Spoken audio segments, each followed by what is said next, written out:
कहानी की शुरुआत में हम सैन फ्रांसिस्को को देखते हैं, जहां पर गॉडजिला ने हमला किया था। इस हमले की वजह से बहुत सी जिंदगियां बर्बाद हो गई थी। यहाँ हम मार्क और उसकी बीवी एमा को देखते हैं, जो अपने एक बेटे को खो चुके थे। यहाँ पर मैं आपको बता दूं कि टाइटन्स के बीच में लड़ाई हो रही थी और गॉडजिला इंसानों के साथ में खड़ा था। इसके बाद हमें मालूम चलता है कि एमा ये सब कुछ सिर्फ सोच रही थी। यहाँ हम एमा की बेटी मैडी को देखते हैं, जो काफी बड़ी हो चुकी है। गॉडजिला का जब हमला हुआ उस हादसे के बाद मार्क और एमा ये दोनों अलग हो गए थे और जो एमा है वो मैडी को अपने साथ ले रखा था। कुछ समय के बाद जब इन्हें कंपन महसूस होता है, तब इसके बाद हमें मालूम चलता है कि ये लोग मोनार्क के आउटपोस्ट 61 पर हैं। मोनार्क को इसलिए बनाया गया है ताकि वो टाइटन्स का खात्मा करके पृथ्वी को बचा सके। एमा जब जाकर के देखती है तब उसे मालूम चलता है कि एक और टाइटन जिंदा हो रहा था। जब ये टाइटन इन लोगों को देखता है तो वो घबरा जाता है और इनके ऊपर हमला करने लगता है। उस टाइटन को कंट्रोल करने के लिए एमा अपना ओरका सिस्टम लेकर के अंदर जाती है। अच्छी बात यह है कि एमा ने एक ऐसा सिस्टम बना लिया है जिसकी वजह से ये लोग टाइटन्स को कमांड दे सकते हैं। इस मशीन का नाम ओरका है और जब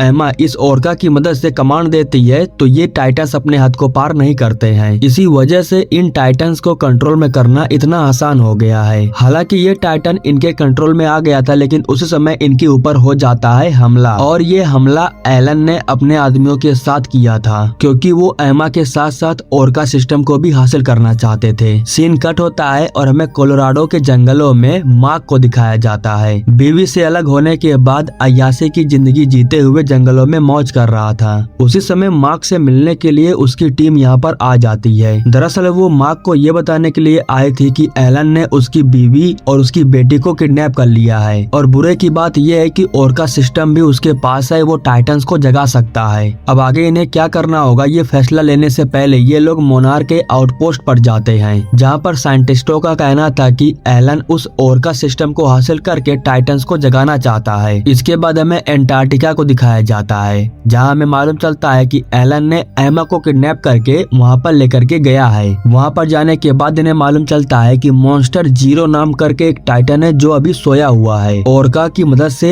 एलन इस टाइटन को जगाना चाहता है। इधर जब मार्क अपने आउटपोस्ट पर था तब इन लोगों को झटका महसूस होता है। रेडिएशन की वजह से इन लोगों को मालूम चल जाता है कि जो गॉडजिला है वो इन लोगों की तरफ आ रहा है। दरअसल इन सभी लोगों को लग रहा था कि गॉडजिला इन लोगों के ऊपर हमला करने के लिए आ रहा है, इसीलिए सभी लोग अपने हथियार लेकर के रेडी हो गए थे। लेकिन तभी मार्क कहता है कि उसके ऊपर हमला मत करना। यह कहने के बाद वो शील्ड को खोलने के लिए कहता है और ये लोग शील्ड को जब खोल देते हैं तो गॉडजिला ठीक इनके सामने था। गॉडजिला के शरीर पर जो लाइट चमक रही थी उसको देख करके ये लोग समझ जाते हैं कि वो किसी को धमकी दे रहा है। हालांकि वो धमकी इन लोगों के लिए नहीं था। वो धमकी देने के बाद यहाँ से चला जाता है। गॉडजिला के लोकेशन के जरिए इन्हें मालूम चलता है कि वो इस समय एंटार्क्टिका की तरफ जा रहा है। इसके बाद साइंटिस्ट मार्क को बताते हैं कि इस धरती पर मॉन्स्टर जीरो आज भी जिंदा है। ये माना जाता है कि गॉडजिला और मॉन्स्टर जीरो के बीच में पक्का वाला दुश्मनी था। अगर इन दोनों का आमना सामना हो जाता है तो इनके बीच में लड़ाई ना हो, ऐसा हो ही नहीं सकता। अब इसके बाद मार्क अपनी पूरी टीम को लेकर के एंटार्क्टिका के उस आउटपोस्ट पर पहुंच जाता है जहां पर गॉडजिला जाने वाला था। वहां पर जाने के बाद मार्क का सामना हो जाता है एलन के टीम से।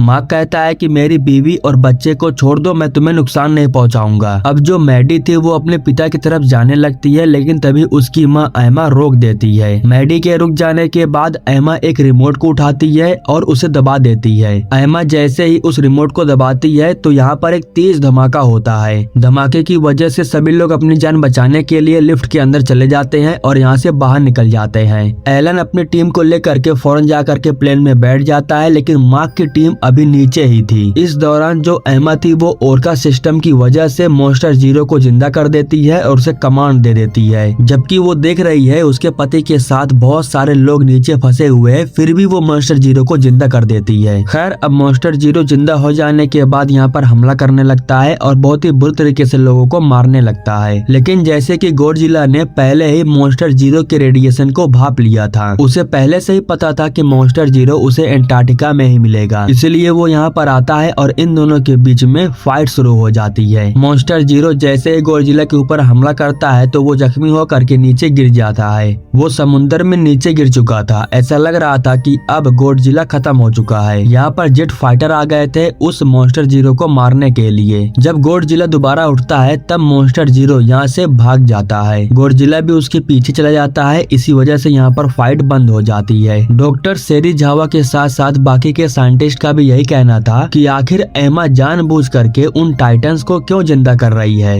हम लोगों ने अपनी आंखों से देखा कि उसने बटन को दबाया। जब वो बटन को दबाई तभी मॉन्स्टर जीरो जिंदा हुआ। ठीक उसी समय एक अनजान लोकेशन से एमा इन लोगों से संपर्क करती है और वो कहती है कि मुझे पता है कि तुम लोग गुस्सा हो और ये जानना चाहते हो कि आखिर मैं टाइटन्स को जिंदा क्यों कर रही हूँ। बात ऐसी है कि पृथ्वी पर इंसान कई सालों से राज करते हुए आ रहे हैं, लेकिन इंसानों ने पृथ्वी को दिया क्या? पोल्यूशन, आबादी, कबाड़ और इन्हीं सब की वजह से इंसान ही पृथ्वी को खत्म कर रहे हैं। अगर ये टाइटन्स दोबारा पृथ्वी पर आ जाते हैं तो पृथ्वी को बचाया जा सकता है, क्योंकि हमने वर्षों से देखा है कि जहाँ जहाँ पर ये टाइटन्स गए हैं वहाँ पर पृथ्वी का विकास ही हुआ है। और इसी वजह से अब पृथ्वी को एक बार फिर से ठीक करने के लिए टाइटन्स को जिंदा करना ही होगा। मुझे पता है कि इससे बहुत नुकसान हो सकता है, लेकिन तुम लोगों को पनाह ले लेनी चाहिए। मोनार्क ने बहुत सारे आउटपोस्ट बनाया है जहाँ पर तुम लोग जा करके छुप सकते हो। एमा की ये वाहियात बातें सुन करके मार्क के साथ साथ बाकी के साइंटिस्ट भी थोड़ा हैरान हो जाते हैं, क्योंकि ये बात सबको पता है कि अगर टाइटन्स जिंदा हो जाते हैं तो पृथ्वी का सिर्फ विनाश होगा। सीन कट होता है और हमें मैक्सिको को दिखाया जाता है जहाँ पर सभी लोग अपनी जगह को खाली कर रहे थे। उसी समय मोनार्क के एक आउटपोस्ट पर धमाका होता है जिसकी वजह से एक टाइटन जिंदा हो जाता है। अब इस बार जो टाइटन जिंदा हुआ उसका नाम रोडैन था, जिसे आग का दानव भी कहा जाता है। वो इंसानी बस्ती की तरफ जा करके तबाही मचाता, उससे पहले ही मार्क अपनी टीम के साथ यहाँ पर आकर के पहुँच जाता है और उस टाइटन के ऊपर हमला करके उसके ध्यान को अपनी तरफ आकर्षित कर लेता है। हालांकि वो टाइटन हवा में उड़ करके जा रहा था, लेकिन फिर भी वो इंसानी बस्ती को पूरी तरीके से बर्बाद कर देता है। सारे जेट मिल करके उस टाइटन के ऊपर हमला कर रहे थे, लेकिन ये टाइटन बहुत चालाक था। ये एक ही झटके में सारे सैनिकों को घायल करके मार देता है। दरअसल यहाँ से कुछ ही दूर पर मॉन्स्टर जीरो था और ये लोग रोडैन को उसके पास ले जाना चाहते थे। मार्क और उसकी टीम पर हमला होता उससे पहले ही ये लोग उस जगह पर जाकर के पहुंच जाते हैं और अब जो मॉन्स्टर जीरो था वो रोडैन के ऊपर हमला करके उसे घायल कर देता है। कुछ ही समय में यहाँ पर गॉडजिला भी आने वाला था और उसी समय एडमिरल इनसे संपर्क करते हैं। एडमिरल इन लोगों से कहते हैं कि तुम लोग उस जगह को खाली कर दो, हमने उस जगह पर एक मिसाइल को लॉन्च किया है। उस मिसाइल की वजह से होगा ये कि जितने भी सांस लेने वाले जीव हैं वो सभी खत्म हो जाएंगे। गॉडजिला और मॉन्स्टर जीरो के बीच में फाइट हो रहा था और उसी समय वो मिसाइल लॉन्च हो जाता है। धमाके के बाद समुद्र के अंदर जितने भी मछलियां थी वो खत्म हो जाती हैं, लेकिन इसके बाद इन्हें मालूम चलता है कि मॉन्स्टर जीरो को कोई फर्क नहीं पड़ा है, वो उड़ करके यहाँ से निकल जाता है। जबकि जो गॉडजिला है वो अभी भी समुद्र के अंदर घायल अवस्था में पड़ा हुआ है। उसका हार्ट बीट काम करना बंद कर चुका था, जिसके बाद ये लोग समझ जाते हैं कि गॉडजिला मारा जा चुका है। अब इसके बाद हुआ यूं कि जो एमा थी वो ओरका सिस्टम की मदद से हर एक मोनार्क के आउटपोस्ट पर जितने भी टाइटन्स थे उन सबको एक ही साथ जिंदा कर देती है। एक साथ सभी टाइटन्स को जिंदा करने की वजह से दुनिया में सिर्फ तबाही मच रहा था। इस दौरान हमें चाइना के अंदर एक आउटपोस्ट को दिखाया जाता है जहां पर एक टाइटन जिंदा हो गया था और ये टाइटन देखने में बेहद खूबसूरत लग रहा था। यहाँ पर हमें मालूम चलता है कि इस टाइटन का नाम मोत्रा है। एमा ने एक साथ सारे टाइटन्स को जिंदा कर दिया था। ये बात मैडी को पसंद नहीं आता है। वो अपनी माँ के ऊपर गुस्सा हो गई थी और कहती है कि ये सब कुछ करने से आपका बेटा वापस नहीं आ जाएगा। यह कहने के बाद वो यहाँ से अपने कमरे में चली जाती है और बैठ करके रोने लगती है। अब जिस हादसे को दुनिया में होने से सभी लोग बचाना चाहते थे वही शुरू हो चुका था। जब सारे टाइटन्स अपनी जगह से आजाद हो गए तब वो इंसानी बस्ती की तरफ आए और अब सारे टाइटन्स मिल करके इंसानी बस्ती को पूरी तरीके से बर्बाद कर रहे हैं। मार्क अपने एडमिरल को बताता है कि इन सभी टाइटन्स को सिर्फ मॉन्स्टर जीरो ही कमांड दे रहा है। अगर हमें सारे टाइटन्स को रोकना है तो मॉन्स्टर जीरो को निशाना बनाना होगा। ठीक उसी समय आसमान में एक तेज रोशनी होती है और इन लोगों की नजर पड़ती है मोत्रा के ऊपर। यहाँ पर हमें मालूम चलता है कि मोत्रा गॉडजिला की सबसे अच्छी दोस्त है और वो यहाँ पर गॉडजिला को जिंदा करने के लिए आई है। मोत्रा प्रजाति सदियों से गॉडजिला के सपोर्ट में है और अब यहाँ पर आकर के वो अपने रेडिएशन के जरिए गॉडजिला को जिंदा कर रही है। अब जो मार्क था वो अपनी टीम के साथ प्लान बनाता है और समुद्र की गहराइयों में अपनी टीम के साथ जाता है। इधर जो मैडी थी वो काफी सोच विचार करने के बाद ओरका सिस्टम को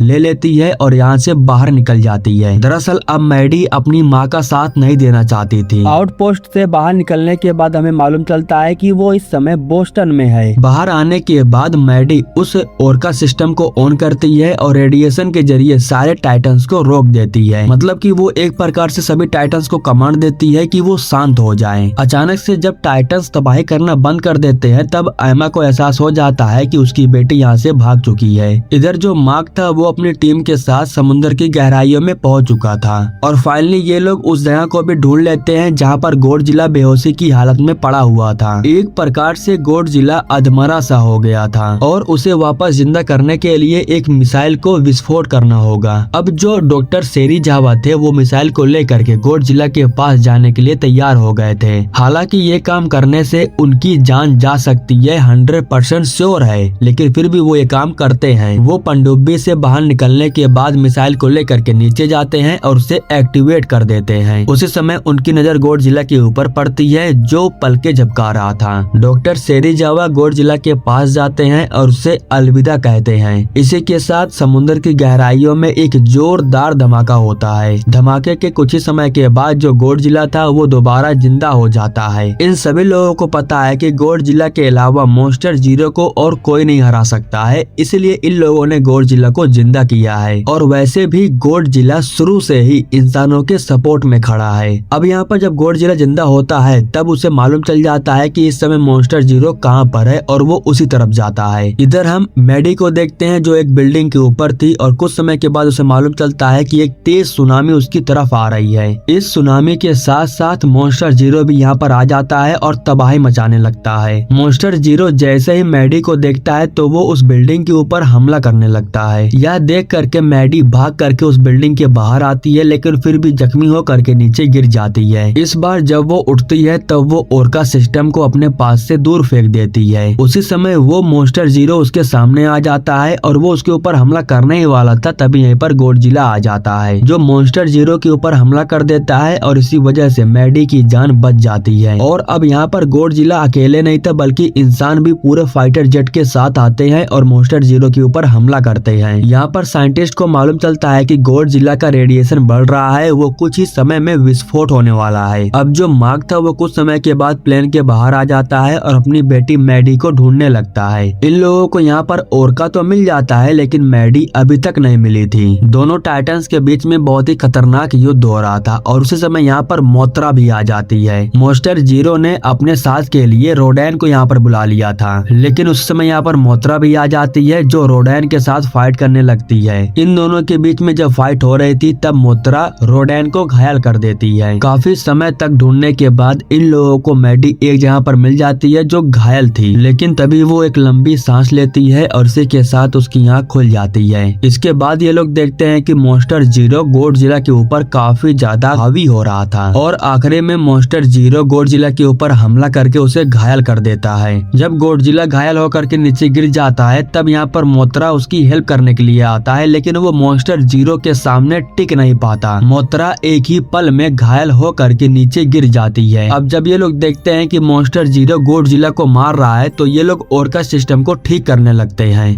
इनका इरादा ये था कि ओरका की मदद से ये लोग मॉन्स्टर जीरो को रोकेंगे जिससे गॉडजिला को संभालने का मौका मिल जाएगा। हालांकि इस चीज को करने में ये लोग कामयाब हो जाते हैं। हालांकि ये लोग ओरका का इस्तेमाल करके मॉन्स्टर जीरो को रोक तो देते हैं, लेकिन ओरका सिस्टम का जो रेडिएशन था उसकी वजह से मॉन्स्टर जीरो इनकी तरफ आ रहा था। इसी वजह से एमा उस सिस्टम को ले जाकर के प्लेन में नहीं बैठती है बल्कि वैन में बैठ जाती है और यहाँ से भागने लगती है। लेकिन तभी मॉन्स्टर जीरो के हमला करने की वजह से वो घायल होकर के नीचे गिर जाती है और इतने समय में ही गॉडजिला दोबारा अपने आप को तैयार कर लेता है लड़ने के लिए और इस बार वो बहुत ज्यादा खतरनाक लग रहा था। जैसे ही उसकी रेडिएशन बढ़ती है तो रेडिएशन बढ़ने की वजह से एक धमाका होता है और इस धमाके की वजह से मॉन्स्टर जीरो एक ही पल में मारा जाता है और इस तरीके से गॉडजिला यानी कि इंसानों की जीत हो जाती है। इसके कुछ समय के बाद जितने भी टाइटन्स थे वो गॉडजिला के सामने आ जाते हैं और उसके सामने आने के बाद सर झुकाते हैं। हालांकि इससे पहले सारे टाइटन्स को मॉन्स्टर जीरो कंट्रोल कर रहा था, लेकिन अब सब कुछ गॉडजिला के हाथ में है, यानी कि अब वो एक प्रकार से इन सभी का लीडर बन चुका है। अब ऐसा ही हो सकता है कि दुनिया में जो तबाही मच रही थी उसे रोका जा सकता है और इन सभी टाइटन्स को पनाह दे दिया जाएगा। इसी के साथ दोस्तों ये कहानी यहीं पर समाप्त हो जाती है।